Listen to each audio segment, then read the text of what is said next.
ক্ষমতায় গেলে আপনারা টেন্ডারবাজি চাঁদাবাজি এগুলো হবে না। ক্ষমতায় গেলে আপনারা করছেন বলছি না, কেউ করতে পারবে না। অবশ্যই না। দুর্নীতির বিরুদ্ধে আমরা জিরো টলারেন্স। শেখ হাসিনাও বলেছিল। শেখ হাসিনা বলেছে, কিন্তু শেখ হাসিনার কথা কি আপনি বিশ্বাস করতেন? 15 কোটি গাছ লাগাবেন, এটি নিয়েও প্রশ্ন। কোনো বিষয়ই না। 15 কোটি গাছ লাগানো এটা কোনো বিষয়ই না। 10,000 কিলোমিটার খাল খনন এটা কোনো বিষয়ই না।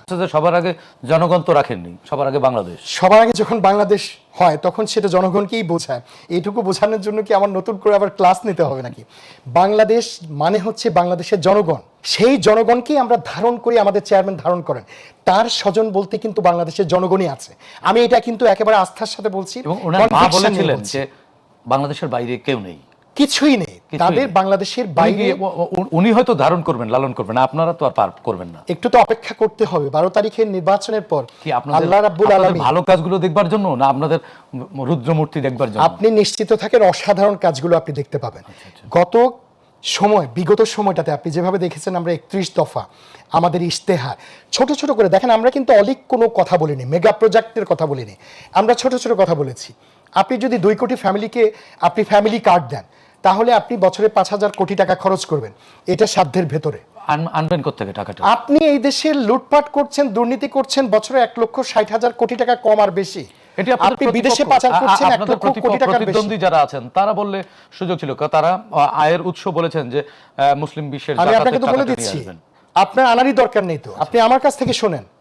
আপনি 1,60,000 কোটি টাকার দুর্নীতি করছেন, আপনি 1 লক্ষ কোটি টাকার উপরে পাচার করছেন প্রতি বছর।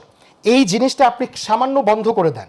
আপনি যদি ওইটুকু শুধু বন্ধ করতে পারেন, একটা প্রতিশ্রুতিও আপনি অপূর্ণ রাখতে হবে। পারবেন সেটি? অবশ্যই পারবো। আপনাকে আরো একটা কথা বলি, আপনাদের সাহসের শক্তির জোর কোথায়? আমরা তো একটা সাহসী রাজনৈতিক দল। আমাদের চেয়ারম্যান একজন সাহসী মানুষ, এবং সাহসের সাথে তিনি নির্বাচনী প্রচারণা চালাচ্ছেন। উনি জনগণ যে ওনার কাছে আসতে চাচ্ছেন, সেখানটাতে কোনো বাধা দিয়েছেন আপনি দেখেছেন? সিএসএফকে সরিয়ে দিয়ে তিনি সাধারণ মানুষকে কাছে টানছেন। এরকম একজন চেয়ারম্যান পেলে, এরকম একটা দল যদি রাষ্ট্র পরিচালনার দায়িত্বে থাকলে, সেখানে সাহসের অভাব হবে। আর ক্ষমতায় গেলে আপনারা টেন্ডারবাজি চাঁদাবাজি এগুলো হবে না। ক্ষমতায় গেলে আপনারা করছেন বলছি না, কেউ করতে পারবে না।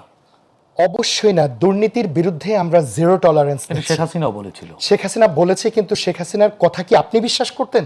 শেখ হাসিনা যে কর্মকাণ্ডগুলো করছে, কষ্ট হয়তো হতে পারে, এটা হয়তো এই বিশ্বাস ভেঙে দিবেন আপনারা।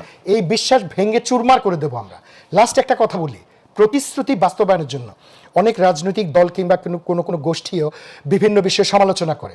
আপনি সমালোচনা করছেন যে 10,000 কিলোমিটার আমরা খাল খনন করব, সেটা নিয়ে আপনার একটা শঙ্কা আছে যে এটা পারবো কিনা।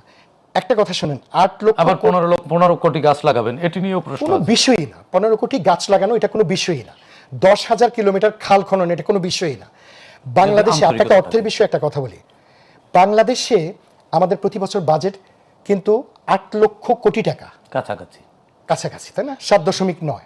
তো এখন আপনি যে ডেভেলপমেন্টের জন্য মেগা প্রজেক্টে খরচ করে আপনি ব্যয় করতেন, সেই জায়গাটাতে আপনি যদি শুধু 1 লক্ষ কোটি টাকাও আপনি সাইডে রাখেন প্রতিশ্রুতি বাস্তবায়নের জন্য, সেটা সম্ভব।